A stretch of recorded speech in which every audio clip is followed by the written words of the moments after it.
Kenapa kalau lapar perut langsung bunyi? Oh, atau ketika kita ketakutan, jantung kita langsung deg-deg kencang banget. Nah, semua itu diatur oleh sistem endokrin. Kayak dalang di balik layar yang ngontrol hampir semua aktivitas tubuh kita. Hari ini kita bakalan bahas tuntas bagaimana sistem ini itu bekerja. Kita bakalan bahas full tentang sistem endokrin.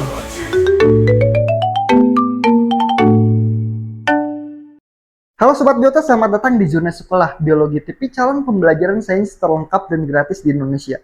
Tapi buat wujudin itu, gue butuh bantuan dari kalian para donatur jempol. Bantu subscribe channel ini, like setiap video yang udah kalian tonton, dan tinggalin jejak berupa komen apapun walaupun cuma absen. Karena dengan begitu, channel ini bakal lebih mudah dijangkau oleh banyak orang, dan disebarluaskan ke banyak orang yang membutuhkan. Kalian juga bakal dapetin pahala jariahnya. Terima kasih yang udah berdonasi. Kita lanjut ke materinya.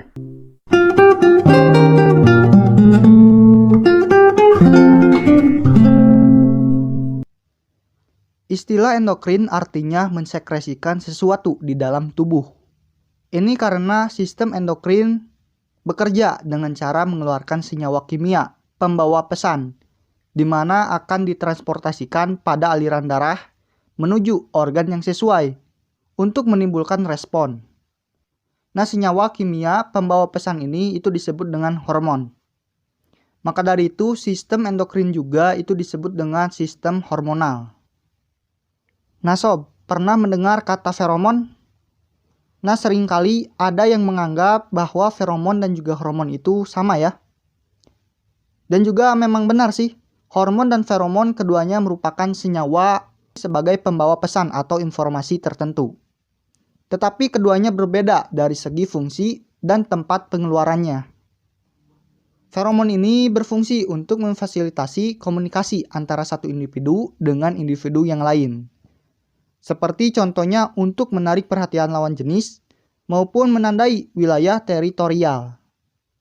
Nah, ini karena feromon ini akan dikeluarkan ke lingkungan luar sehingga individu lain bisa mendeteksinya. Sedangkan untuk hormon ini berfungsi untuk memfasilitasi komunikasi antara organ di dalam tubuh satu individu. Ini disebabkan pengeluarannya, hormon tidak dikeluarkan ke lingkungan luar, melainkan akan dibawa melalui darah dari organ penghasil yang disebut dengan kelenjar ke organ target. Nah, artinya hormon itu dihasilkan dari kelenjar ya. Terus berarti air mata dan juga keringat itu hormon dong. Karena kan air mata dan keringat dikeluarkan dari kelenjar. Bukan Sob. Jadi kelenjar itu dibagi menjadi dua. Yaitu kelenjar endokrin dan juga kelenjar eksokrin. Nah, kedua kelenjar ini bisa dibedakan berdasarkan tiga hal. Yaitu daerah sekresi, jenis senyawa yang dihasilkan, dan cara transportasi. Untuk daerah sekresinya, kelenjar eksokrin mengeluarkan senyawanya di permukaan internal seperti rongga pencernaan dan di permukaan eksternal seperti kulit. Sedangkan untuk kelenjar endokrin, seperti yang saya sebutkan tadi, bahwa pengeluaran senyawanya itu berada di dalam tubuh. Seperti contohnya dari satu organ ke organ tubuh yang lainnya. Kemudian selanjutnya jika dilihat dari jenis senyawa yang dihasilkan atau yang disekresikan, untuk kelenjar endokrin hanya menghasilkan satu jenis senyawa, yaitu hormon. Sedangkan untuk kelenjar eksokrin bisa menghasilkan berbagai macam senyawa kimia selain hormon, seperti enzim, mukus, air susu, air mata, keringat, minyak, dan juga feromon. Nah, yang terakhir adalah dari cara transportasi. Untuk kelenjar eksokrin, ini memiliki saluran khusus, yang dimana fungsinya untuk saluran sekresi senyawa yang dihasilkan oleh kelenjar tersebut menuju organ target atau permukaan. Sedangkan untuk kelenjar endokrin, cara transportasinya itu melalui peredaran darah. Makanya, di sekitar kelenjar endokrin pasti banyak ditemukan pembuluh darah. Jadi pembuluh darah ini berfungsi untuk menyalurkan hormon yang dihasilkan kelenjar endokrin menuju organ target. Nah, jadi itu ya pembeda kelenjar endokrin dan juga eksokrin. Untuk contoh dari kelenjar eksokrin adalah seperti kelenjar air mata, kelenjar keringat, kelenjar ludah, dan juga minyak. Sedangkan contoh kelenjar endokrin seperti hipofisis, tiroid, dan juga adrenal. Nah sob, tahu gak? Ada juga kelenjar yang bisa berperan sebagai kelenjar endokrin dan juga kelenjar eksokrin. Yaitu contohnya seperti kelenjar pankreas. Nah, jadi di pankreas ini tersusun atas banyak sel, yang dimana ada yang berperan sebagai kelenjar endokrin dan juga ada yang berperan sebagai kelenjar eksokrin. Oh iya sob, sistem endokrin ini merupakan salah satu penyusun dari sistem koordinasi, yaitu sistem saraf, sistem indera, dan sistem endokrin. Nah, fungsi dari sistem endokrin ini untuk sistem koordinasi adalah berfungsi untuk mengkoordinasikan informasi antara satu bagian tubuh dengan bagian tubuh yang lainnya. Nah, fungsinya itu sama ya, seperti sistem saraf. Tetapi keduanya berbeda. Pertama dilihat dari berdasarkan jenis sinyal yang ditransmisikan. Untuk sistem saraf, jenis sinyal yang ditransmisikan itu berupa impuls elektrokimia. Sedangkan endokrin, sinyal transmisinya itu berupa sinyal kimia, berupa hormon. Terus perbedaan yang kedua dilihat dari cara transmisi sinyalnya.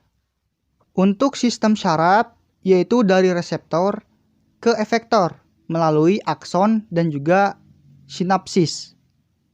Sedangkan untuk sistem endokrin, dari kelenjar ke sel target melalui aliran darah. Kemudian perbedaan yang ketiga dilihat dari kecepatan respon dan juga jangka waktu reaksi. Untuk sistem endokrin itu umumnya memerlukan lebih banyak waktu untuk menyampaikan sinyal ke organ target. Tetapi efek kerjanya ini bersifat jangka panjang ya.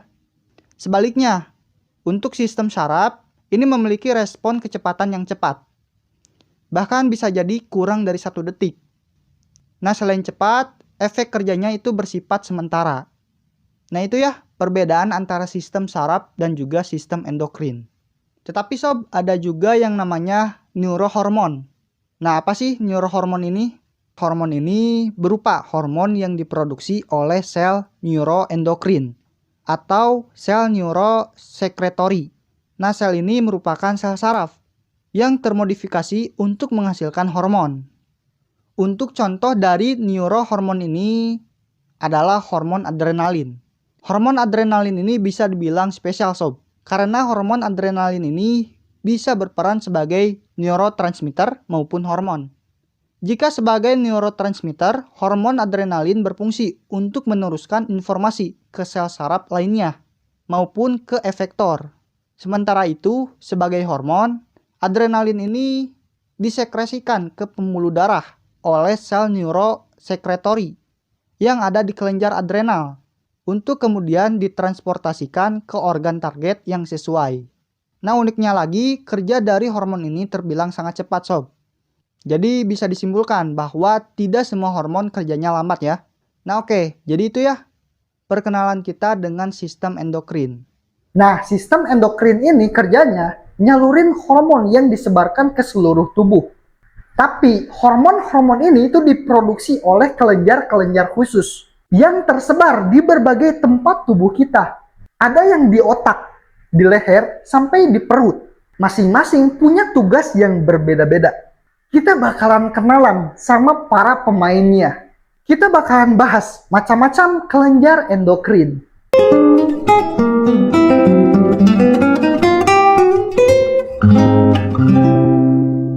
Sebelumnya, Sobat Biota masih ingat apa itu kelenjar endokrin? Kelenjar endokrin merupakan kelenjar penghasil hormon yang tidak memiliki saluran khusus, sehingga hormon akan ditransportasikan menuju organ target melalui pembuluh darah. Nah sob, di dalam tubuh kita ada banyak sekali kelenjar endokrin. Di antaranya hipotalamus, hipofisis atau pituitari, kelenjar pineal, kelenjar tiroid, kelenjar paratiroid, kelenjar timus, kelenjar adrenal, pankreas, ovarium, dan juga testis. Nah, kita akan bahas satu persatu, oke? Mulai dari hipotalamus. Kata hipo pada hipotalamus artinya bawah. Ini menunjukkan bahwa hipotalamus terletak di bawah talamus otak. Nah, kelenjar hipotalamus ini memiliki banyak fungsi, yang dimana terkait dengan pengendalian atau regulasi tubuh, seperti pengendalian suhu tubuh, pengendalian nafsu makan, dan pengendalian rasa haus. Selain itu, berfungsi juga sebagai penghubung antara sistem saraf dan sistem endokrin. Ini karena hipotalamus menghasilkan berbagai macam neuron hormon yang akan mengendalikan kerja dari hipofisis. Nah, hipofisis itu apa? Hipofisis atau kelenjar pituitari merupakan kelenjar endokrin yang terletak di dasar hipotalamus dan bertugas untuk mengontrol atau mengendalikan kerja dari kelenjar lainnya. Nah, karena itu hipofisis ini dijuluki sebagai master of gland. Sementara itu, seperti yang saya sebutkan tadi, kelenjar hipofisis ini dikendalikan oleh hipotalamus. Nah, artinya di sini hipotalamus adalah masternya dari hipofisis ya. Sehingga hipotalamus dijuluki sebagai master of master. Nah, untuk fungsi dari hipotalamus ini memiliki banyak nukleus. Tetapi hanya ada 2 nukleus yang telah teridentifikasi dan diketahui fungsinya, yaitu nukleus paraventricularis dan nukleus supraopticus. Untuk nukleus paraventricularis ini menghasilkan oksitosin, sedangkan nukleus supraopticus itu mayoritas menghasilkan hormon ADH.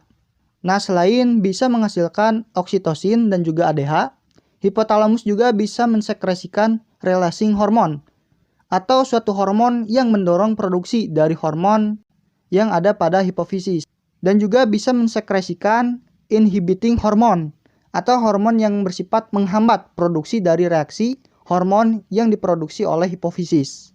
Contoh hormon releasing yang dikeluarkan itu seperti GHRH, TRH, GnRH, PRH, dan juga CRH.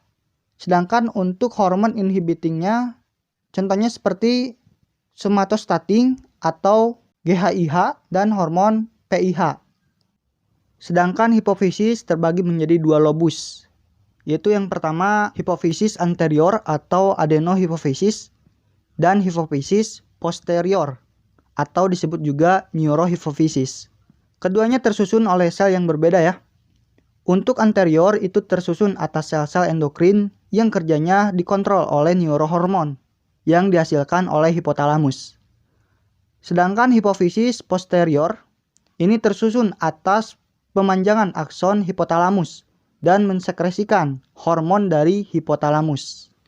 Selain hipofisis dan hipotalamus, di otak juga ada kelenjar pineal. Nah, kelenjar pineal ini terletak di epitalamus atau bagian pusat otak. Kelenjar ini sensitif terhadap cahaya, sehingga seringkali dijuluki sebagai mata ketiga. Nah, kelenjar ini berfungsi untuk mensekresikan hormon yang bernama melatonin, yang dimana terkait dengan jam biologis dan pengaturan irama sirkadian. Oke, selanjutnya ada juga kelenjar tiroid dan kelenjar paratiroid. Kelenjar tiroid terletak di bagian leher, tepatnya di bawah kartilago atau bagian jakun pada laki-laki. Kelenjar tiroid ini terhubung dengan 2 lobus yang saling berhubungan dan menyeliputi trakea, tetapi tidak sampai pada bagian belakang.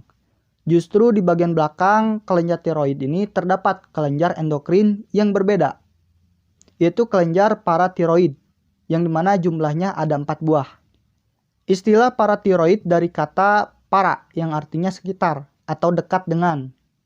Karena letaknya memang dekat dengan kelenjar tiroid ya. Kelenjar tiroid ini tersusun atas folikel dan sel parafolikuler. Folikel akan menghasilkan hormon tiroid T3 atau T4. Sedangkan sel parafolikuler akan menghasilkan hormon kalsitonin. Nah, sekarang kita turun sedikit, yaitu ke kelenjar timus. Kelenjar timus ini juga terletak di dekat trakea, tepatnya di bagian atas jantung dan dilindungi oleh tulang sternum. Nah, kelenjar timus ini selain berperan sebagai kelenjar endokrin yang menghasilkan hormon, kelenjar ini juga berperan penting dalam sistem imun atau sistem kekebalan tubuh, yaitu sebagai penghasil hormon timosin. Nah, hormon timosin ini akan berfungsi untuk pematangan sel T limfosit pada sistem imun. Kelenjar berikutnya adalah kelenjar pankreas. Nah, seperti yang saya sebutkan di materi sebelumnya, pankreas merupakan kelenjar yang dapat berperan sebagai kelenjar endokrin, sekaligus kelenjar eksokrin. Sebagai kelenjar eksokrin, pankreas dapat memproduksi enzim pencernaan, yang dimana diproduksi oleh sel inikar. Selain itu juga akan menghasilkan senyawa bikarbonat oleh sel sentroa sinar. Sebagai kelenjar eksokrin, pankreas memiliki saluran khusus yang terhubung dengan usus halus. Nah, fungsinya sendiri untuk menyalurkan enzim pencernaan ya. Sedangkan sebagai kelenjar endokrin, pankreas mensekresikan hormon yang berfungsi untuk mengatur kadar gula darah. Bagian ini tersusun atas sel alfa, penghasil hormon glukagon, terus sel beta, penghasil hormon insulin, dan sel delta, penghasil somatostatin. Nah, ketiga hormon ini akan disekresikan pada pembuluh darah menuju organ target. Selanjutnya di sekitar pankreas ada yang namanya kelenjar adrenal. Kelenjar adrenal berasal dari kata ad yang artinya di atas, dan juga renal yang artinya ginjal. Ini karena kelenjar adrenal ini terletak di atas organ ginjal, sehingga disebut juga sebagai kelenjar anak ginjal. Nah, kelenjar adrenal ini memiliki dua bagian yang berbeda, yaitu bagian korteks dan juga bagian medula, yang dimana keduanya menghasilkan jenis hormon yang berbeda juga. Untuk korteks adrenal akan memproduksi mineralokortikoid, glukokortikoid, dan androgen, yang dimana aktivitasnya itu dipengaruhi oleh hormon dari hipotalamus dan hipofisis. Sedangkan bagian medula adrenal ini memproduksi epinefrin atau adrenalin dan juga norepinefrin atau noradrenalin, di mana aktivitas kedua hormon ini akan distimulasi oleh saraf simpatik. Nah, sekarang kelenjar endokrin yang terakhir, yaitu testis pada laki-laki dan ovarium yang ada pada perempuan. Testis dan ovarium ini merupakan sistem reproduksi, sekaligus juga bisa masuk ke dalam kelompok sistem endokrin, karena keduanya dapat menghasilkan hormon, yaitu hormon reproduksi. Testis pada pria berjumlah sepasang dan terletak di luar tubuh, namun terbungkus oleh skrotum. Sementara itu ovarium pada perempuan terletak pada bagian pinggang. Jumlahnya sepasang dan ada di kanan kiri rahim. Oke, kelenjar-kelenjar tadi sibuk banget ya ngeproduksi hormon. Tapi bayangin kalau mereka kerja terus-menerus tanpa henti. Bahaya dong. Makanya tubuh punya mekanisme feedback. Semacam alarm otomatis yang bilang, udah cukup. Atau kurangin nih, tambahin nih.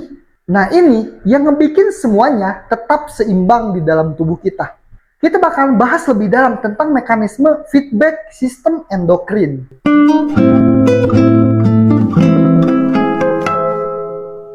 Sebelum lanjut, gue punya catatan fisika, kimia, dan biologi yang masing-masingnya berisi semua bab materi level menengah atas. Gaya penulisannya point to point, langsung ke inti. Ini cocok banget buat kalian yang besok mau ujian, terutama buat kalian penganut sistem kebut semalam. Kurikulumnya sepanjang masa, bisa diupdate juga. Full bab, halamannya tebal, dan berisi gambar standar luar negeri. Langsung aja, buat kalian yang butuh catatan ini, cek aja di deskripsi. Kita lanjut ke materinya guys. Nah, apa sih itu mekanisme feedback? Kita akan bahas di materi kali ini. Sobat biota pernah gak melihat kadal yang sedang berjemur di bawah sinar matahari? Nah, hal itu bertujuan untuk menghangatkan tubuhnya, sehingga mereka bisa melakukan metabolisme tubuh dan beraktivitas dengan baik. Nah, kalau manusia gak perlu berjemur sob. Ini karena manusia mempunyai kemampuan untuk menjaga homeostatis tubuhnya. Homeostatis sendiri itu adalah kemampuan tubuh untuk mempertahankan kondisi internal selalu pada kisaran yang normal. Tujuannya tiada lain agar dapat menjaga aktivitas dan fungsi tubuh dengan baik. Jadi mau di suhu lingkungan yang dingin dan berangin ataupun terik panas, suhu tubuh manusia tetap bisa dipertahankan di kisaran yang normal. yaitu sekitar 36,5 sampai 37,5 derajat Celcius. Nah, homeostatis dapat dipertahankan dengan mekanisme feedback.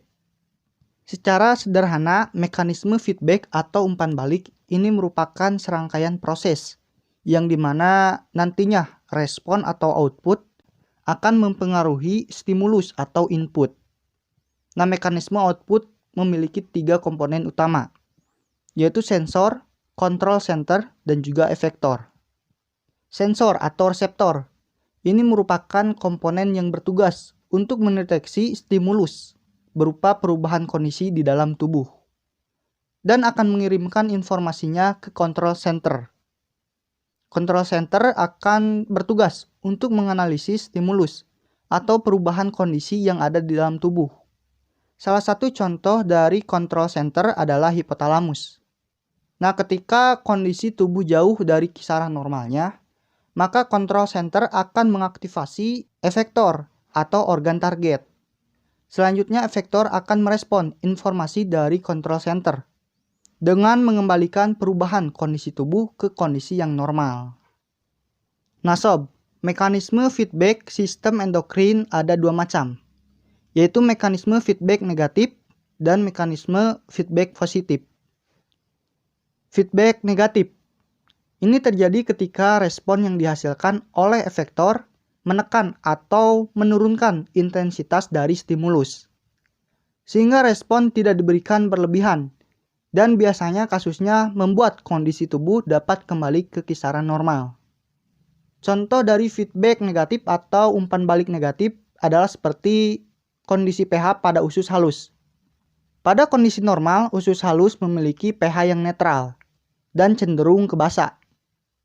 Tetapi jika ada stimulus pH asam yang masuk pada usus halus, maka stimulus ini akan dideteksi oleh kelenjar yang ada di dalam usus dan akan direspon dengan mensekresikan hormon sekretin. Selanjutnya, hormon sekretin akan mempengaruhi organ target berupa pankreas untuk mensekresi senyawa bikarbonat. Nah, senyawa bikarbonat ini akan menetralkan usus halus sehingga kembali ke kondisi normal. Jika sudah masuk ke kondisi normal, maka tidak ada lagi stimulus yang memicu produksi hormon sekretin. Sehingga produksi hormon sekretin itu berhenti dan senyawa bikarbonat tidak lagi disekresikan berlebih. Nah, jadi begitu ya untuk feedback negatif. Mekanismenya, respon akan menurun atau menekan stimulus agar kondisi tubuh kembali ke kisaran normal. Sedangkan feedback positif, respon akan meningkat atau memperkuat stimulus, sehingga akan mendorong respon itu lebih kuat dan juga lebih ekstrim. Salah satu contoh dari feedback positif adalah regulasi pada hormon kelahiran. Nah, saat melahirkan, dorongan bayi pada dinding rahim menjadi stimulus yang memicu hipotalamus untuk memerintah hipofisis posterior untuk mensekresikan hormon oksitosin. Hormon ini akan menyebabkan pelebaran dinding serviks dan memperkuat kontraksi otot rahim. Nah, adanya peningkatan kontraksi ini akan menyebabkan atau memudahkan bayi menuju serviks. Kemudian akan semakin memperkuat stimulus sehingga meningkatkan sekresi hormon oksitosin. Kemudian akan semakin memperkuat stimulus sehingga meningkatkan sekresi hormon oksitosin pula yang akan menyebabkan peningkatan kontraksi otot rahim sehingga serviks dapat semakin terbuka dan bayi dapat perlahan-lahan keluar sampai akhirnya terjadi kelahiran. Nantinya setelah bayi lahir, feedback positif ini akan terhenti. Nah, jadi begitu ya. Untuk simpelnya, feedback negatif itu akan menurunkan stimulus, sedangkan feedback positif akan meningkatkan stimulus menjadi lebih kuat. Contoh paling gampang dari feedback ini ada di kehidupan kita sehari-hari. Soal makan. Kalian tahu gak? Kadang kita kenyang, padahal baru makan dikit. Atau masih lapar mulu, padahal udah banyak makan. Nah, ada hormon khusus yang mengatur nafsu makan kita. Nah, hormon ini juga memakai sistem feedback tadi. Kita bakalan bahas lebih dalam tentang mekanisme hormon nafsu makan.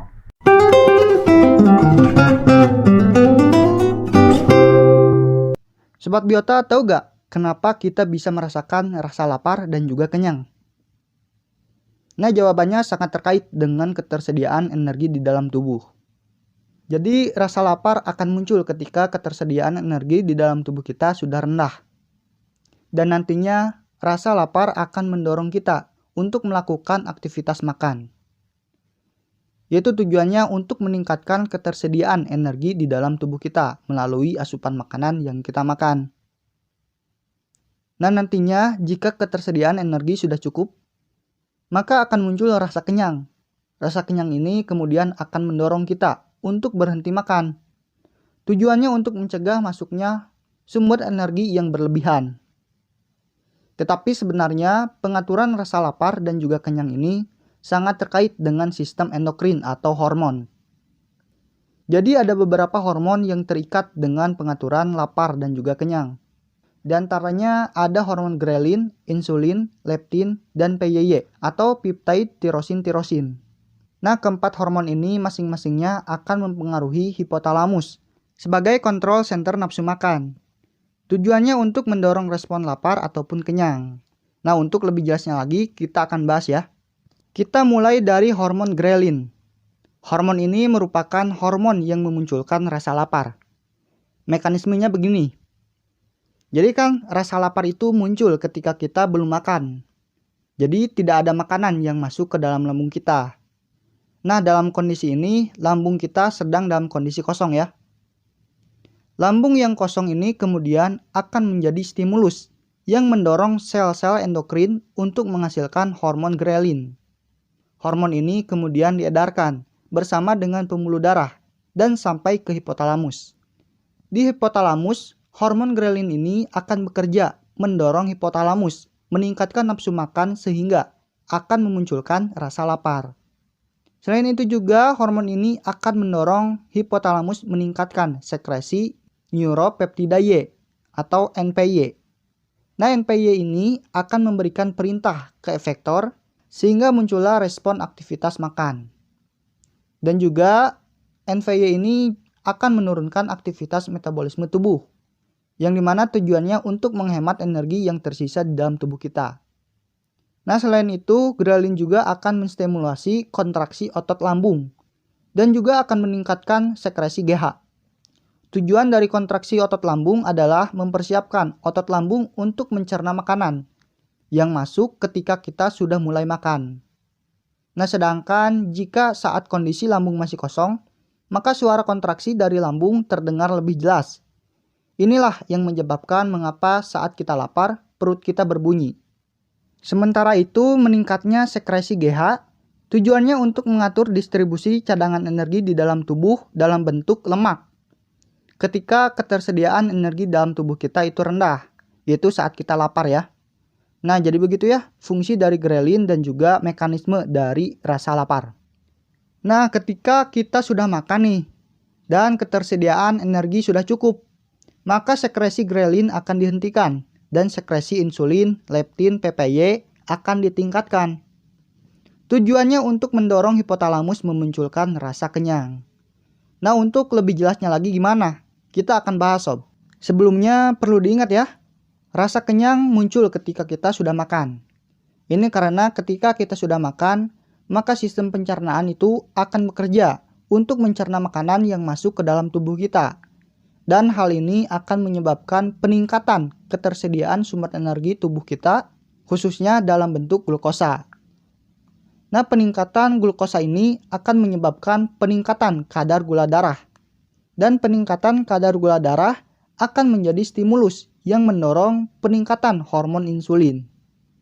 Hormon insulin kemudian akan bekerja untuk mendorong masuknya glukosa ke dalam sel. Sekaligus akan mempengaruhi hipotalamus untuk menurunkan nafsu makan. Sehingga kita tidak lagi terdorong untuk melakukan aktivitas makan. Serta muncullah rasa kenyang. Nah, di saat yang bersamaan ketika kita selesai makan, maka ketersediaan energi di dalam tubuh kita itu akan menjadi lebih melimpah. Nah, kalau misalnya ada kelebihan energi dari yang diperlukan untuk aktivitas, maka kelebihan energi tersebut kemudian akan disimpan dalam bentuk lemak. Caranya adalah dengan membentuk sel adiposa atau sel lemak. Nah, sel lemak ini bisa mensekresikan hormon leptin. Artinya ketika terdapat banyak hormon adiposa di tubuh kita, ini akan meningkatkan produksi hormon leptin. Nah, hormon leptin kemudian akan bekerja pada hipotalamus untuk menurunkan produksi NPY atau hormon yang meningkatkan nafsu makan, sehingga ini menyebabkan munculnya rasa kenyang. Jadi begitu ya. Nah, selain insulin dan juga leptin, ada juga PPY atau peptide tirosin yang dimana fungsinya sama untuk menekan atau menurunkan nafsu makan, sehingga muncullah rasa kenyang. Nah, hormon PPY ini akan disekresikan oleh usus halus ketika usus halus terisi dengan makanan.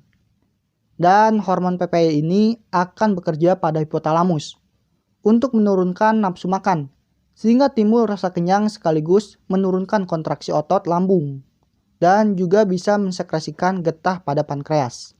Oke, berarti kita bisa simpulkan bahwa hormon insulin, leptin, dan PPY secara umum bekerja untuk menekan nafsu makan, sehingga muncullah rasa kenyang. Selain mengatur lapar dan juga kenyang, tubuh juga harus ngejagain kondisi internalnya agar tetap stabil walaupun lingkungan berubah-ubah. Cuaca panas ataupun dingin, tubuh harus tetap beradaptasi supaya kondisi tubuh itu tetap stabil. Mau minum banyak atau minum dikit, tubuh kita harus mengatur kadar airnya. Nah, kedua proses ini disebut sebagai termoregulasi dan juga osmoregulasi. Dan ini juga berhubungan dengan hormon. Kita bakalan bahas termoregulasi dan osmoregulasi.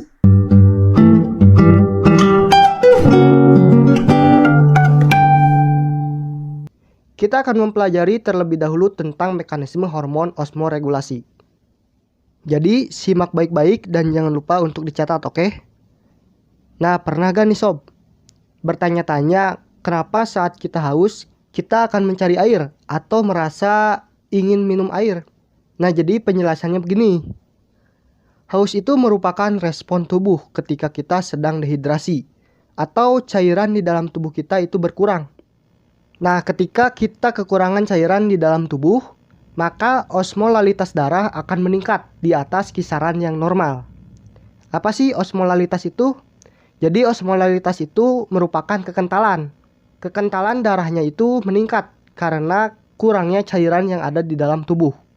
Nah, jika osmolalitas darah atau kekentalan darah kita tinggi, ini akan menjadi bahaya buat tubuh kita. Makanya saat kita dehidrasi, tubuh kita akan merespon supaya kita minum air. Tujuannya untuk mengembalikan kadar cairan di dalam tubuh. Dan juga osmolalitas darah kembali ke kisaran normal.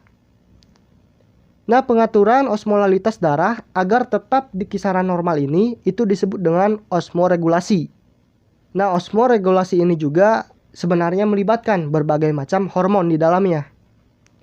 Secara umum, hormon yang berperan dalam osmoregulasi terdiri dari ADH atau antidiuretil hormon dan juga hormon aldosteron. Kita akan bahas mulai dari hormon ADH terlebih dahulu ya. Nah, jadi sekresi dari hormon ADH ini sangat terkait dengan perubahan osmolalitas darah. Nah, ADH ini akan disekresikan saat kekentalan darah meningkat. Dan nantinya ADH akan bekerja untuk menurunkan kekentalan darah sampai ke kisaran yang normal. Untuk lebih rincinya begini sob. Saat osmolalitas darah meningkat, maka osmoreseptor yang ada pada hipotalamus akan memerintah hipofisis posterior untuk mensekresikan hormon ADH. Nah, hormon ADH ini kemudian akan ditransportasikan menuju ginjal dan akan bekerja pada ginjal untuk meningkatkan reabsorpsi atau pengambilan air pada urin. Nah, ketika reabsorpsi atau pengembalian air meningkat, maka air akan dikembalikan pada peredaran darah. Hal ini tentunya akan menyebabkan osmolalitas atau kekentalan darah itu menurun sampai ke kisaran yang normal. Selain itu, osmoreseptor di hipotalamus juga akan mengirimkan sinyal rasa haus dan akan memicu kita untuk melakukan aktivitas minum sob. Yang dimana tujuannya untuk meningkatkan kadar air di dalam darah dan menurunkan osmolalitas atau kekentalan darah ke kisaran yang normal. Nah, untuk kadar osmolalitas darah yang normal adalah sekitar 285 sampai 295. Nah, kemudian bagaimana nih jika kondisinya itu sebaliknya? Yaitu ketika osmolalitas darah turun, yang artinya darahnya encer kan?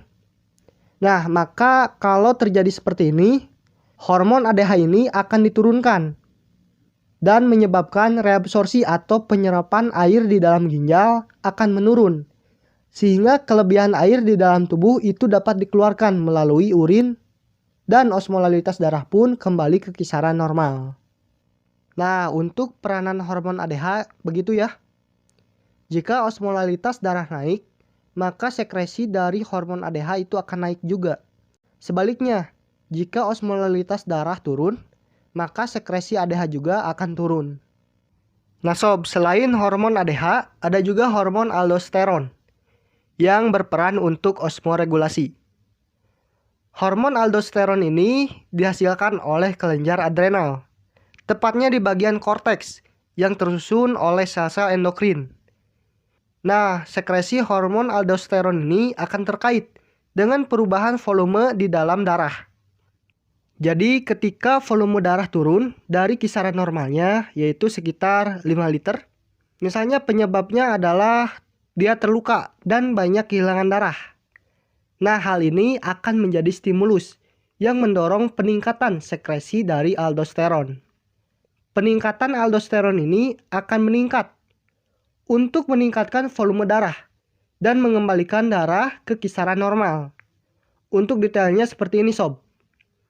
Jadi ketika terjadi penurunan darah, maka sensor yang ada pada aparatus juxtaglomerulus atau JGA, ia akan mendeteksi volume darah dan akan menghasilkan renin yang sebenarnya merupakan protein, yang dimana dia berfungsi untuk mengaktifkan atau mengubah angiotensinogen menjadi angiotensin 1, lalu kemudian angiotensin 2. Selanjutnya angiotensin 2 akan bekerja seperti hormon. Dia akan mendorong terjadinya penyempitan pembuluh darah. Nah, karena tugasnya mendorong penyempitan pembuluh darah, maka angiotensin ini akan mengakibatkan aliran darah yang mengarah ke dalam ginjal akan menurun. Tujuannya supaya tidak terlalu banyak cairan darah yang dikeluarkan oleh urin. Selain itu, angiotensin 2 akan bekerja pada korteks adrenal dan mendorong sekresi aldosteron. Nah, hormon aldosteron ini kemudian akan bekerja dengan cara meningkatkan reabsorpsi air atau penyerapan air kembali. Dan juga Na+ yang terdapat pada tubulus ginjal. Nah, karena reabsorpsi air meningkat, berarti air yang ada pada urin akan dikembalikan ke peredaran darah. Dan ini akan meningkatkan volume darah kita sampai volume darahnya kembali ke kisaran normal. Nah, jadi begitu ya untuk mekanisme hormon osmoregulasi atau hormon yang berperan dalam pengaturan konsentrasi cairan darah atau cairan tubuh. Nah, selanjutnya kita akan mempelajari tentang mekanisme hormon dalam termoregulasi atau pengaturan suhu di dalam tubuh kita. Nah, Sobat Biota tahu gak? Kenapa saat kita kepanasan, kita akan berkeringat? Dan ketika kita kedinginan, kita akan menggigil? Nah, jawabannya sangat terkait dengan termoregulasi atau kemampuan tubuh untuk mempertahankan atau mengatur suhu tubuhnya agar tetap berada di kisaran normal, yaitu 36,5 derajat Celcius sampai 37,5 derajat Celcius. Secara singkat, pengaturan suhu tubuh seperti ini sob. Ketika suhu tubuh turun atau di bawah normal, maka tubuh akan merespon dengan menggigil, yaitu tujuannya untuk meningkatkan produksi panas tubuh. Sedangkan jika suhu tubuh kita di atas normal, tubuh akan berkeringat, tujuannya untuk melepaskan kelebihan panas yang ada di dalam tubuh. Nah, tapi termoregulasi ini terkait dengan sistem endokrin sob. Ada beberapa hormon yang terlibat dalam termoregulasi ini, yaitu hormon tiroid, dalam bentuk tironin dan juga tiroksin atau T3 dan T4. Nah, kedua bentuk hormon tiroid ini akan disekresikan oleh kelenjar tiroid dan bekerja untuk menstimulasi metabolisme tubuh, sehingga memicu peningkatan ketersediaan glukosa serta produksi panas. Ingat ya, efek dari metabolisme tubuh itu adalah panas tubuh. Nah, hormon tiroid ini disekresikannya tidak dikerjakan sendirian oleh hormon tiroid, melainkan perintahnya itu muncul dari hipofisis anterior, yang mana ini juga di bawah perintah oleh hipotalamus. Nah, artinya respon termoregulasi ini sangat tergantung pada hipotalamus ya. Ini dikarenakan hipotalamus berperan sebagai termoreseptor sekaligus sebagai control center. Untuk sebagai termoreseptor, hipotalamus akan mendeteksi perubahan panas di dalam tubuh. Sementara itu, sebagai control center, hipotalamus akan mengolah informasi yang didapatkan dari termoreseptor untuk melakukan reaksi yang sesuai. Perintahnya itu bisa melalui stimulus sistem saraf maupun stimulus sistem endokrin. Nah, untuk lebih detailnya seperti ini sob. Kita mulai dari kondisi suhu tubuh di bawah kisaran normal sob. Ketika suhu tubuh rendah, maka reseptor yang ada di hipotalamus akan mendeteksi kondisi tersebut dan mendorong hipotalamus untuk menstimulasi sistem saraf maupun sistem endokrin. Tujuannya untuk mengeluarkan respon yang sesuai. Tepatnya hipotalamus akan mempengaruhi aktivitas pembuluh darah, kemudian otot dan juga kelenjar keringat melalui stimulus sistem saraf. Kelenjar keringat akan diperintahkan untuk inaktif atau berhenti untuk mengeluarkan keringat sehingga tidak terjadi pengeluaran suhu panas di dalam tubuh. Kemudian pembuluh darah juga akan diperintahkan untuk melakukan penyempitan. Tujuannya untuk mencegah panas tubuh bisa menguap. Terus otot akan diperintahkan berkontraksi. Ingat ya, ketika otot kontraksi maka akan dihasilkan panas sebagai efek sampingnya. Nah, artinya peningkatan kontraksi otot ini akan meningkatkan produksi panas tubuh yang berpotensi untuk meningkatkan panas suhu tubuh kita kembali ke kisaran normal. Nah, selain itu hipotalamus juga akan mengaktifasi aksi hipotalamus, hipofisis anterior, dan juga kelenjar tiroid untuk meningkatkan sekresi T3 dan juga T4. Kedua hormon tiroid ini akan meningkatkan aktivitas metabolisme tubuh sehingga menyediakan banyak glukosa untuk kontraksi otot maupun peningkatan produksi panas tubuh. Dengan begitu, suhu tubuh kita akan naik kembali ke kisaran normal. Nah, begitu ya, jika kondisi suhu tubuh kita di bawah kisaran normal. Nah, terus bagaimana nih jika kondisinya sebaliknya? Yaitu saat suhu tubuh kita di atas kisaran normal. Ketika suhu tubuh kita di atas kisaran normal, yaitu di atas 37,5 derajat Celcius, maka termoreseptor di dalam hipotalamus akan mendeteksi kondisi tersebut dan akan mendorong hipotalamus untuk mengaktifasi pembuluh darah, kemudian kelenjar keringat dan juga mempengaruhi aksis hipotalamus, hipofisis anterior, dan kelenjar tiroid. Nah, untuk prosesnya seperti ini sob. Melalui stimulasi sistem saraf, hipotalamus akan memerintahkan pembuluh darah untuk memperlebar diameternya. Ketika diameternya semakin lebar, maka dinding pembuluh darah ini akan menipis ya. Dan hal ini akan mempermudah proses penguapan atau pelepasan panas di dalam tubuh. Selain itu, hipotalamus akan memerintahkan kelenjar keringat untuk mengeluarkan keringat. Dan bersamaan dengan keringat itu, kelebihan panas di dalam tubuh akan ikut dikeluarkan. Nah, kemudian juga hipotalamus melalui sistem endokrin akan menurunkan aktivitas aksi hipotalamus, hipofisis anterior, dan juga kelenjar tiroid. Nah, jika hormon tiroid itu menurun, maka aktivitas metabolisme tubuh akan menurun juga. Artinya penghasilan suhu panas di dalam tubuh akan diturunkan. Nah, hal-hal tersebut akan mendorong penurunan suhu tubuh kita, sehingga suhu tubuh kita yang panas akan kembali ke kisaran normal. Selain suhu dan kadar air, ada 3 hal lagi yang harus dijaga kestabilitasannya. Tekanan darah, kadar gula darah, dan kadar kalsium di dalam darah. Bayangin kalau tekanan darah naik turun secara drastis. atau gula darah drop tiba-tiba. Itu adalah kondisi yang sangat bahaya banget. Nah, sistem endokrin punya strategi khusus untuk menjaga ketiganya agar tetap stabil. Kita bakalan bahas lebih dalam regulasi tekanan darah, gula darah, dan kalsium darah.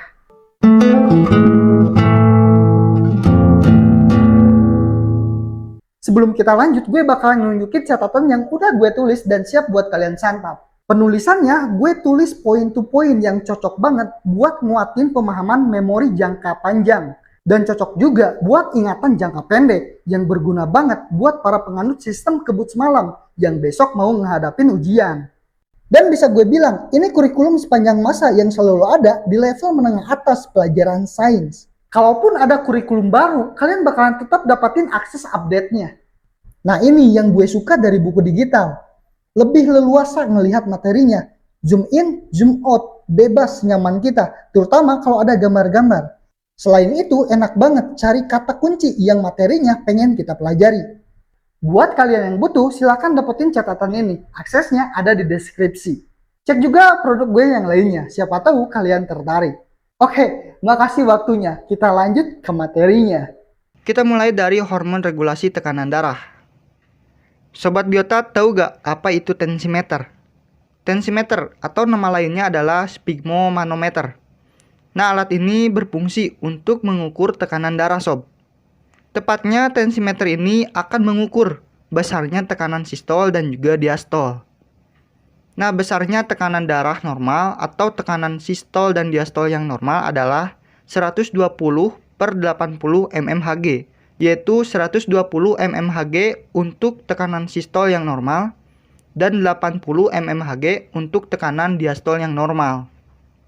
Nah sob, tekanan darah ini harus selalu dipertahankan dalam kondisi normal. Kenapa? Karena jika tekanan darah itu terlalu meningkat, ini akan berpotensi menyebabkan stroke. Sedangkan jika terlalu rendah akan menyebabkan kita pingsan. Nah, terus bagaimana sih cara supaya tekanan darah kita bisa dipertahankan di kisaran normal? Jawabannya yaitu dengan melibatkan sistem endokrin dan juga sistem syaraf. Nah, untuk detailnya seperti ini, sob. Sebelumnya perlu diingat ya, sob. Pengaturan atau regulasi tekanan darah ini akan melibatkan beberapa komponen. Yang pertama adalah baroreseptor atau pendeteksi tekanan darah yang ada di pembuluh darah. Tentunya fungsi dari baroreseptor adalah untuk mendeteksi tekanan darah di pembuluh darah. Jika terdapat banyak darah yang melewati pembuluh darah, itu artinya tekanan darahnya itu tinggi. Dan sebaliknya, jika volume darah yang melewati pembuluh darah itu sedikit, artinya tekanan darahnya itu rendah. Nah, itu komponen pertama. Lalu kemudian ada juga yang namanya medula oblongata. Ini akan berperan sebagai control center atau pusat pengendali tekanan darah. Nah, medula oblongata ini akan mengirimkan informasi ke efektor melalui saraf simpatik dan juga saraf parasimpatik. Nah, efektornya apa saja? Itu bisa pembuluh darah, jantung, ataupun bisa kelenjar adrenal. Jadi, jika tekanan darah itu turun atau berada di kisaran normal, maka medula oblongata ini akan menstimulasi saraf simpatik. Kemudian, saraf simpatik akan bekerja meningkatkan tekanan darah, sehingga tekanan darah itu bisa kembali ke kisaran normalnya. Demikian sebaliknya, ketika tekanan darah itu terlalu tinggi atau berada di atas kisaran normalnya, maka medula oblongata akan menstimulasi atau meningkatkan kinerja saraf parasimpatik, sehingga tekanan darah itu dapat diturunkan dan dikembalikan ke kisaran normalnya. Nah, untuk mekanisme lebih jelasnya seperti ini, sob. Kita akan mulai dari kasus bila mana tekanan darah berada di bawah kisaran normal ya. Di sini artinya volume darah yang ada di pembuluh darah itu sedikit ya. Nah, hal ini akan direspon oleh baroreseptor yang ada di pembuluh darah. Kemudian, informasinya akan dikirimkan ke medula oblongata. Dan medula oblongata akan merespon informasi tersebut dengan cara menstimulasi saraf simpatik.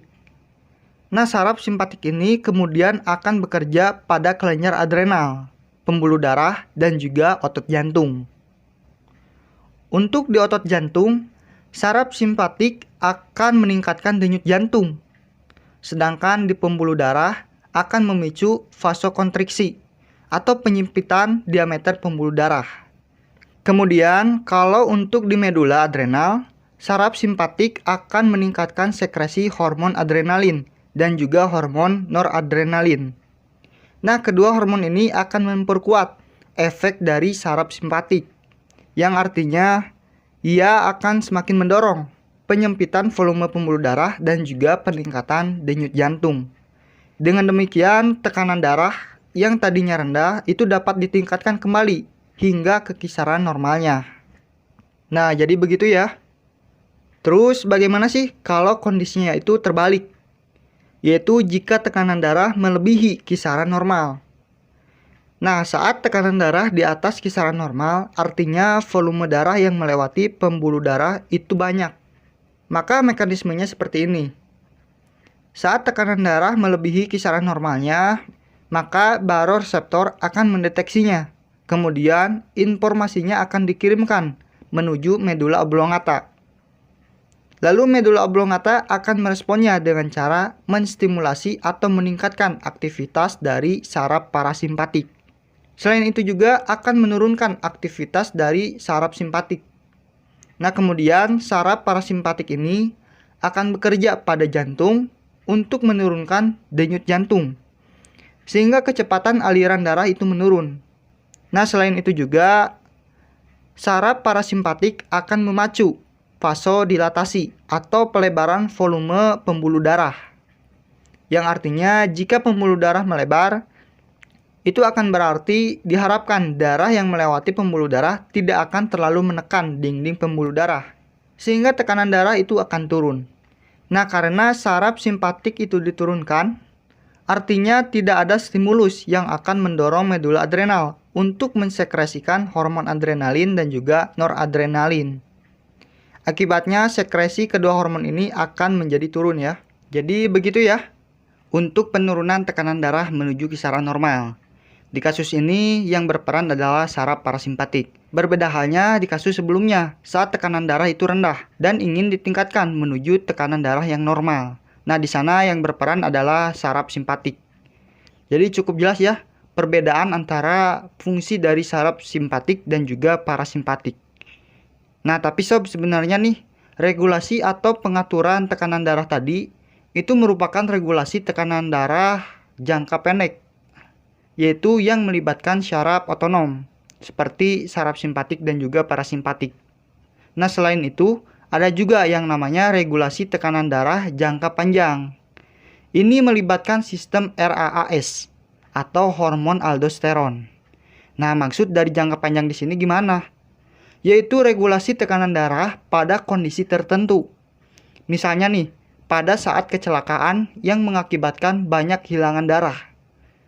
Nah, pada kondisi tersebut artinya tekanan darah akan menurun kan? Nah, pada kondisi tersebut maka sistem RAAS itu akan aktif untuk meningkatkan tekanan darah.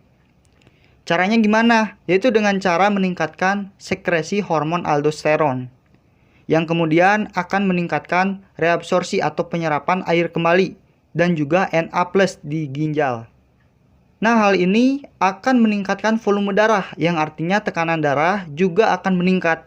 Nah, jadi begitu ya untuk regulasi atau pengaturan tekanan darah. Sekarang kita lanjut ke mekanisme regulasi kadar kalsium darah sob. Tapi sebelumnya, tahu gak sob, mengapa tulang keras memiliki struktur yang kompak dan juga keras? Nah, jawabannya karena osteon atau tulang keras sudah mengalami kalsifikasi, sehingga matriksnya itu memiliki deposit kalsium fosfat. Nah, hal inilah yang menyebabkan tulang keras memiliki struktur yang keras. Proses kalsifikasi ini bisa terjadi karena adanya aktivitas osteoblas, yaitu aktivitas memproduksi sel tulang baru dan juga mensekresikan matriks berupa matriks kolagen dan juga proteoglikan. Tapi selain osteoblas, terdapat juga osteoklas.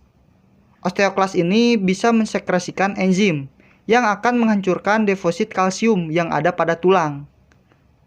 Tapi perlu diingat ya sob, bukan berarti osteoklas ini jahat ya.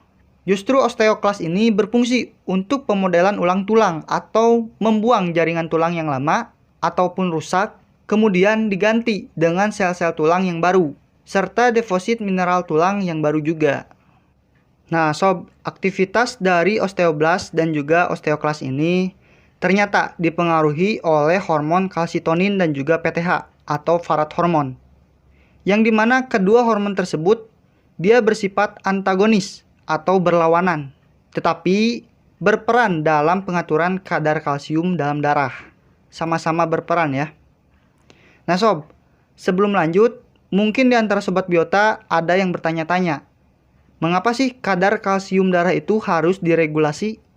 Nah jawabannya karena kadar kalsium darah itu mempengaruhi permeabilitas membran akson terhadap ion Na+.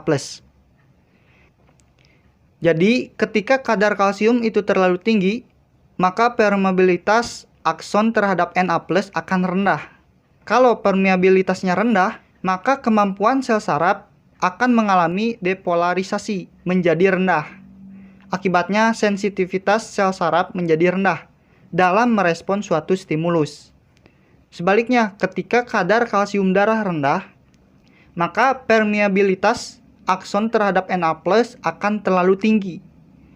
Nah, kalau terlalu tinggi, ini bisa memicu respon saraf yang berlebihan terhadap suatu stimulus. Salah satu contohnya bisa terjadi kejang-kejang sob.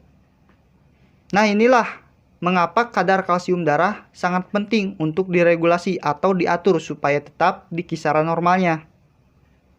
Seperti apa yang saya sebutkan tadi, di dalam sebuah regulasi kadar kalsium darah itu terdapat kalsitonin dan juga PTH, yang dimana keduanya bekerja berlawanan untuk mengatur keseimbangan kadar kalsium darah.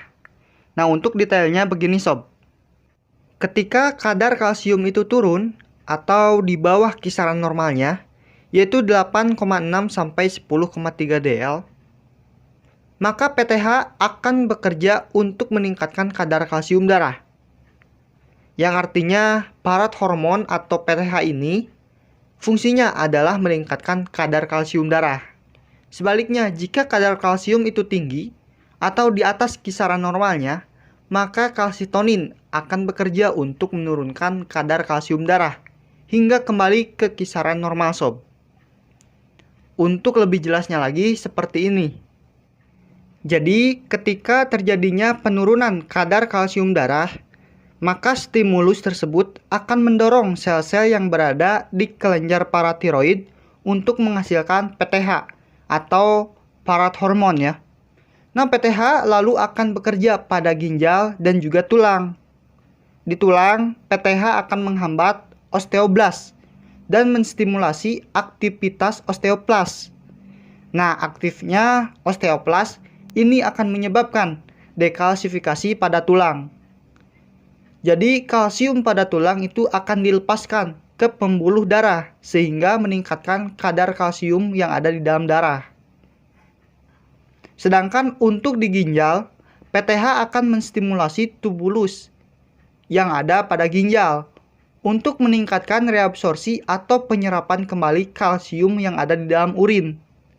Jadi kalsium di dalam urin itu akan dikembalikan ke peredaran darah, sehingga kadar kalsium yang ada di dalam darah menjadi bertambah. Artinya, kadar kalsium yang ada di dalam darah itu bisa naik kembali ke kisaran normal. Nah, selain itu, Farad hormon atau PTH juga akan menstimulasi ginjal untuk mengeluarkan kalsitriol. Ini merupakan bentuk aktif dari vitamin D ya, setelah dia mengalami perubahan di ginjal. Nah, kastriol ini akan bekerja pada usus halus. Untuk apa? Yaitu untuk membantu usus halus meningkatkan penyerapan kalsium dari pencernaan makanan. Nah, dengan demikian, proses-proses tersebut akan mengakibatkan kadar kalsium darah menjadi meningkat. Jadi gitu ya, regulasi peningkatan kadar kalsium darah yang dilakukan oleh Farad hormon atau PTH. Nah, sekarang kita akan bahas kasus sebaliknya nih, yaitu bila mana jika kadar kalsium dalam darah berada di atas kisaran normal. Nah, jika hal itu terjadi, maka akan muncul stimulus yang mendorong sel C yang ada di kelenjar paratiroid untuk menghasilkan hormon kalsitonin. Nah, kalsitonin ini akan bekerja menurunkan kadar kalsium darah dengan cara menstimulasi deposit kalsium tulang dan juga untuk mengurangi reabsorpsi kalsium di ginjal. Untuk prosesnya seperti ini sob. Jadi kalsitonin ini akan menginaktivasi osteoklas. Nah, dengan diinaktivasinya osteoklas, maka hal ini akan mencegah perombakan atau pelepasan kalsium tulang menjadi kalsium yang nantinya bisa dikembalikan ke pembuluh darah. Nah, tentunya hal ini akan mencegah peningkatan kadar kalsium darah sob. Terus kemudian kalsitonin ini juga akan mengaktifasi osteoblas.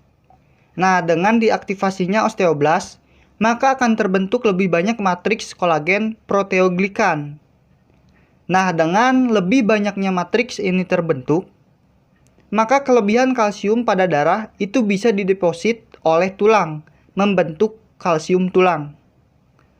Nah, hal ini pastinya akan menyebabkan turunnya kadar kalsium yang ada di dalam darah.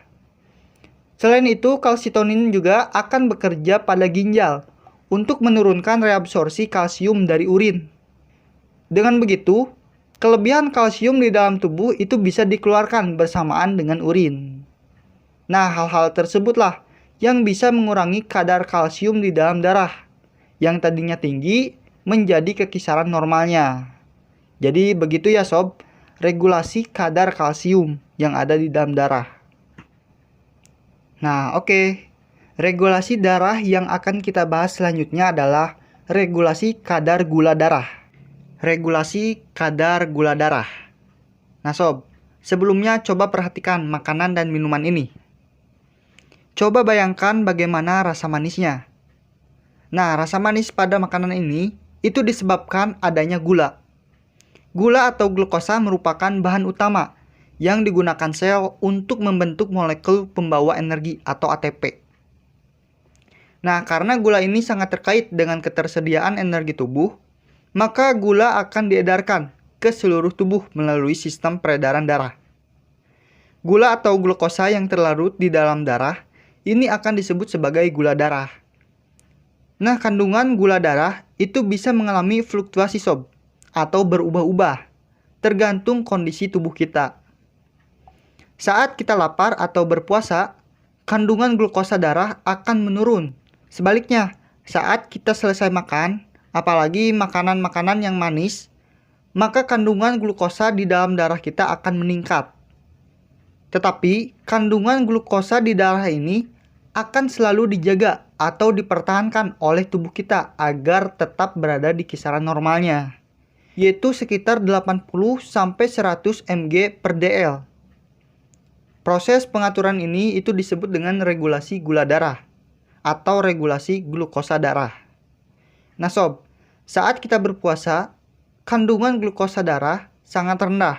Artinya, kadar glukosa itu tidak cukup untuk membuat kita berenergi, sehingga kita akan merasakan lemes. Nah, jika hal tersebut tidak diregulasi atau ditingkatkan ke kisaran normal, ini bisa jadi tubuh kita akan terus-menerus mengalami pengurangan glukosa, sehingga tidak dapat membentuk ATP, dan kita akan terus-menerus mengalami kekurangan energi.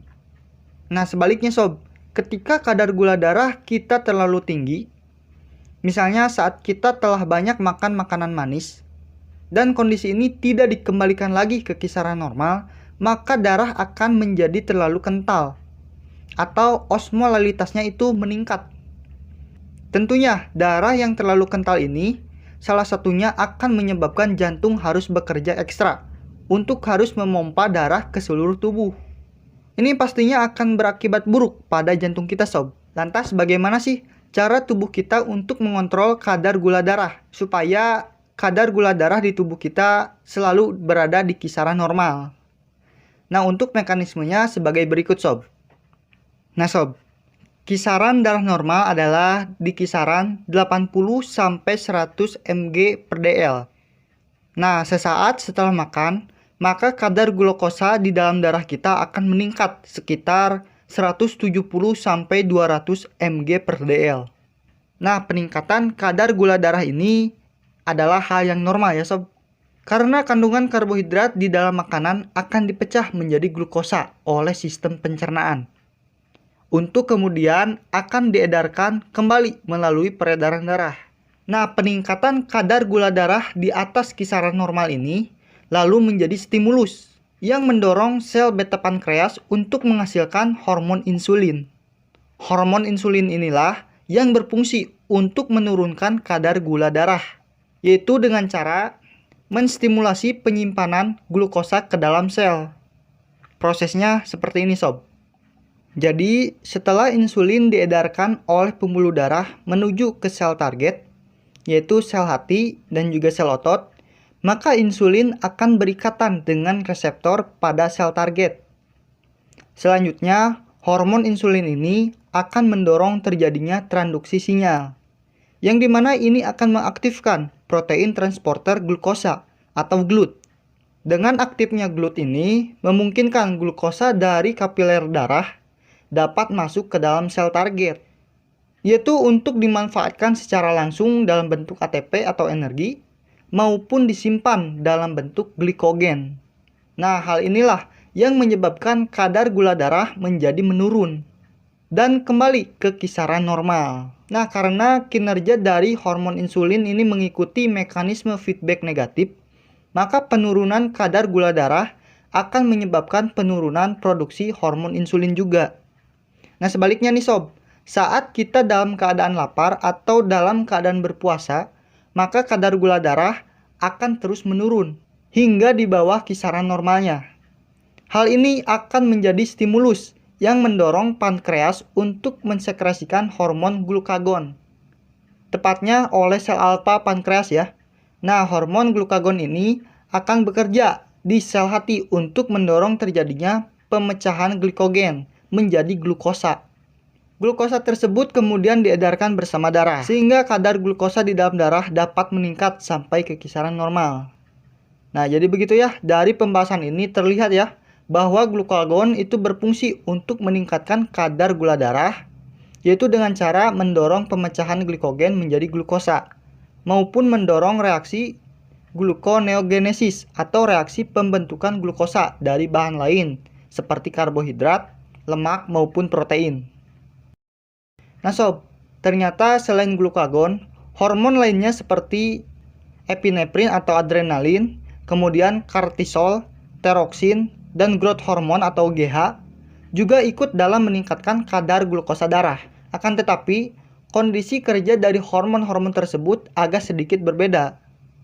Jadi untuk epinefrin dan kortisol itu akan meningkatkan kadar gula darah saat kondisi kita stres atau terancam. Sementara itu, growth hormone atau GH itu meningkatkan kadar gula darah untuk memfasilitasi pertumbuhan tubuh. Dan yang terakhir, hormon tiroksin. Ini akan meningkatkan kadar gula darah untuk meningkatkan laju metabolisme. Jadi berbeda-beda ya. Nah, ada dua situasi khusus yang menarik banget.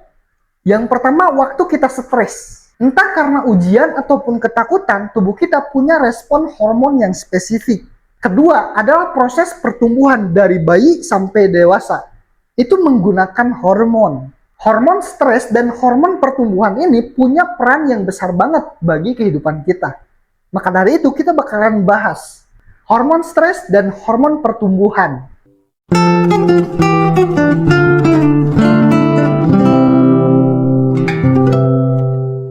Oke, kita mulai dari mempelajari hormon pertumbuhan. Nah sob, pernah gak kita bertanya-tanya mengapa kita bisa bertambah tinggi badannya? Nah jawabannya tentunya karena kita mengalami pertumbuhan atau proses bertambahnya tinggi badan kita. Pertumbuhan badan manusia itu difasilitasi oleh beberapa hormon, khususnya untuk masa kanak-kanak. Ada yang namanya hormon GH atau growth hormone, dan juga hormon tiroid dalam bentuk T3 dan juga T4. Nah, kedua hormon ini berperan dalam pertumbuhan tubuh manusia, khususnya pada masa kanak-kanak. Nah, untuk lebih jelasnya lagi bagaimana cara kerja dari kedua hormon ini, simak pembahasan berikut sob.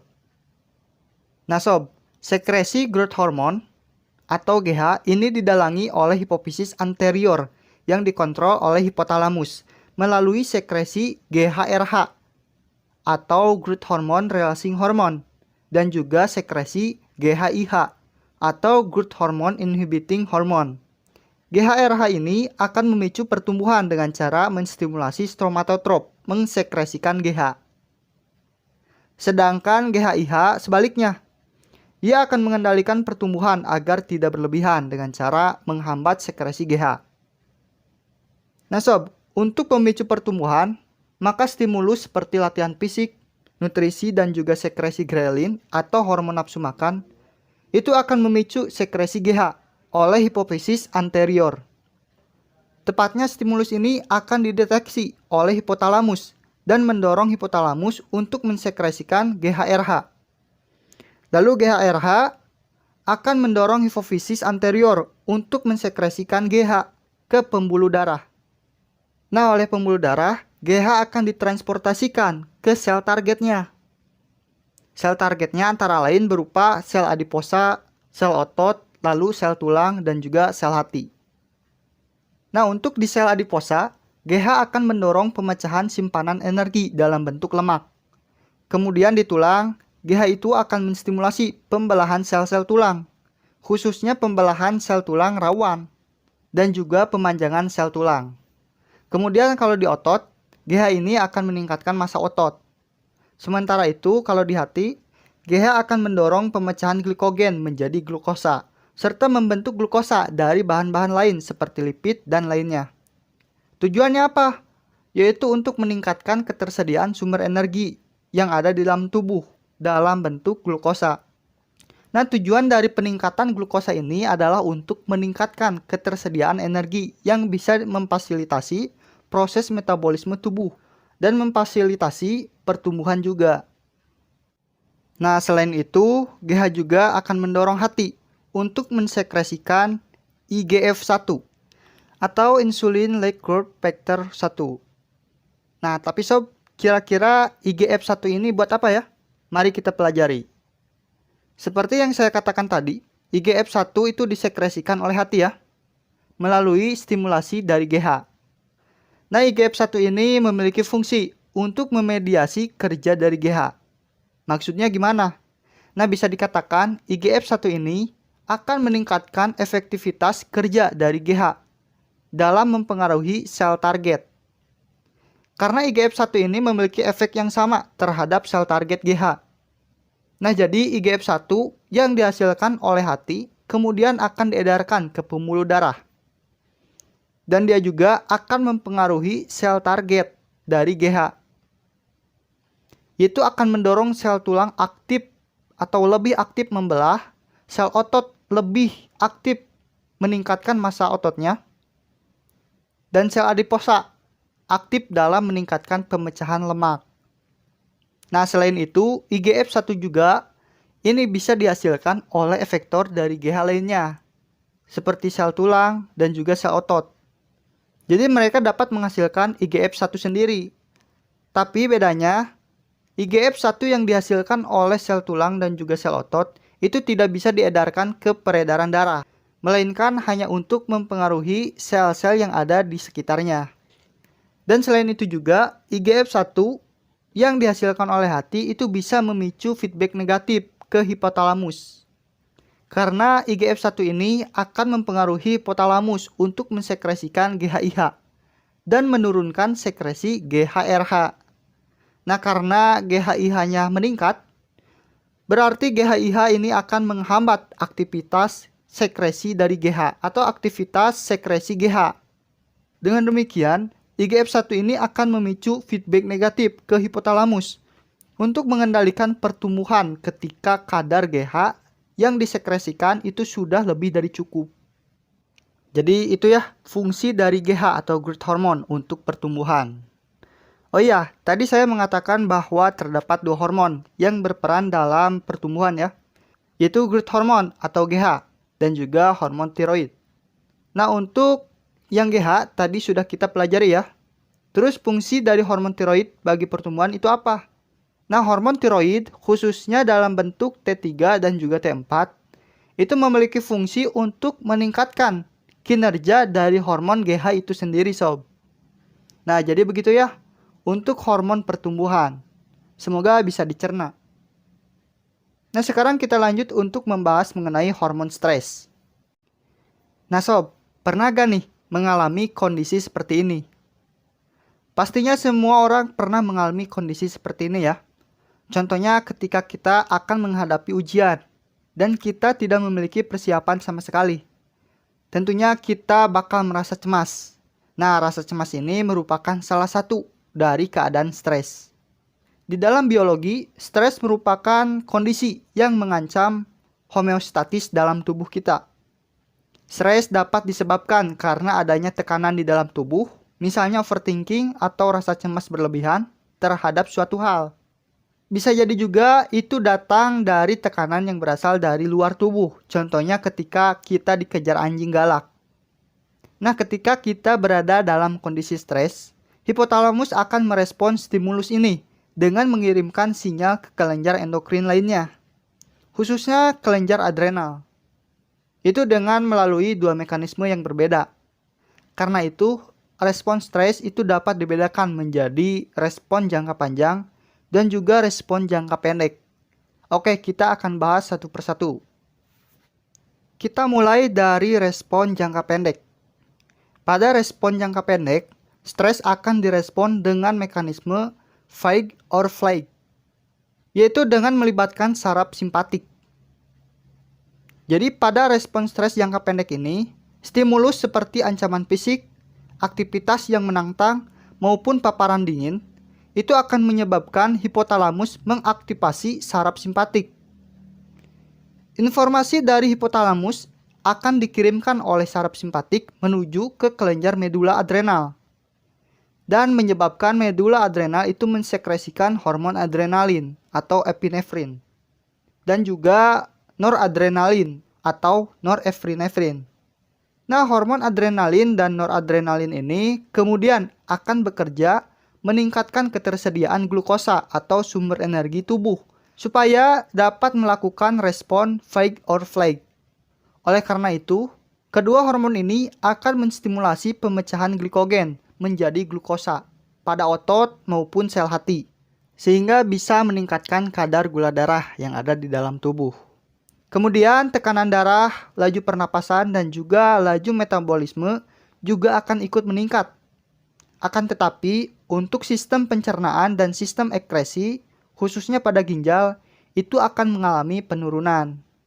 Nah, darah juga itu akan difokuskan untuk dialirkan menuju otak, otot jantung, dan juga otot rangka. Tujuannya buat apa? Tujuannya adalah agar oksigen dan glukosa dapat lebih difokuskan untuk organ-organ tersebut. Nah, jadi begitu ya. Sekarang kita akan bahas respons stres jangka panjang. Nah, untuk respons stres jangka panjang, ini melibatkan korteks adrenal dan juga melibatkan hipofisis anterior. Nah, untuk mekanismenya begini sob. Jadi, untuk respons stres jangka panjang, ini distimulasi oleh antara lain seperti kadar gula darah yang rendah, kemudian syok, maupun dengan tekanan dan volume darah yang menurun. Nah, nantinya stimulus ini akan menyebabkan hipotalamus mengirimkan hormon CRH atau kortikotropin releasing hormone ke hipofisis anterior. Nah, CRH ini kemudian akan mendorong hipofisis anterior untuk mensekresikan hormon ACTH atau adrenocorticotropic hormone. Nah, lalu peredaran darah akan membawa hormon ACTH ke sel targetnya, yaitu berupa sel-sel endokrin yang ada di korteks adrenal. Dan selain itu juga akan mendorong diproduksinya hormon mineralokortikoid dan glukokortikoid. Nah, untuk hormon mineralokortikoid itu bekerja dengan meningkatkan tekanan darah dan juga volume darah, serta akan meningkatkan reabsorpsi ion Na+ dan juga air pada ginjal. Nah, makanya ketika kita mengalami stres jangka panjang, produksi urin itu akan menurun. Dikarenakan air dan Na+ itu lebih banyak direabsorpsi oleh ginjal ya. Sementara itu, hormon glukokortikoid, contohnya kortisol, akan bekerja memecah simpanan protein dan juga lemak, lalu mengubahnya menjadi glukosa melalui reaksi glukogenesis yang terjadi pada organ hati. Itu tujuannya untuk meningkatkan kadar gula darah. Selain itu, hormon glukokortikoid juga, khususnya kortisol, juga bisa menurunkan kekebalan tubuh sob. Makanya ketika kita mengalami stres jangka panjang, kita akan lebih mudah untuk terjangkit sakit. Nah sob, hormon kortisol ini juga akan mendorong feedback negatif terhadap produksi CRH di hipotalamus dan ACTH di hipofisis anterior. Nah, hal ini bertugas untuk mencegah hormon kortisol yang berlebihan. Nah, sekarang kita udah dapat gambaran yang cukup jelas bagaimana sistem endokrin ini bekerja. Dari kelenjar-kelenjar kecil yang menyebar di dalam tubuh, mereka mengeluarkan hormon yang hampir mengatur semua aspek kehidupan kita. Yang paling keren, sistem ini bekerja otomatis, non-stop, tanpa kita harus capek-capek ngaturnya. Oke, makasih yang udah nonton dan belajar sampai akhir bab sistem endokrin ini. Semoga apa yang gue sampaikan itu bisa berfungsi, hidup, dan bereaksi untuk kita semua. Jangan lupa cek halaman produk kami, siapa tahu ada yang kalian butuhin. Contohnya, catatan buat ujian besok. Cek aja di deskripsi. Gue Karaka, seorang noob scientist. See you next video.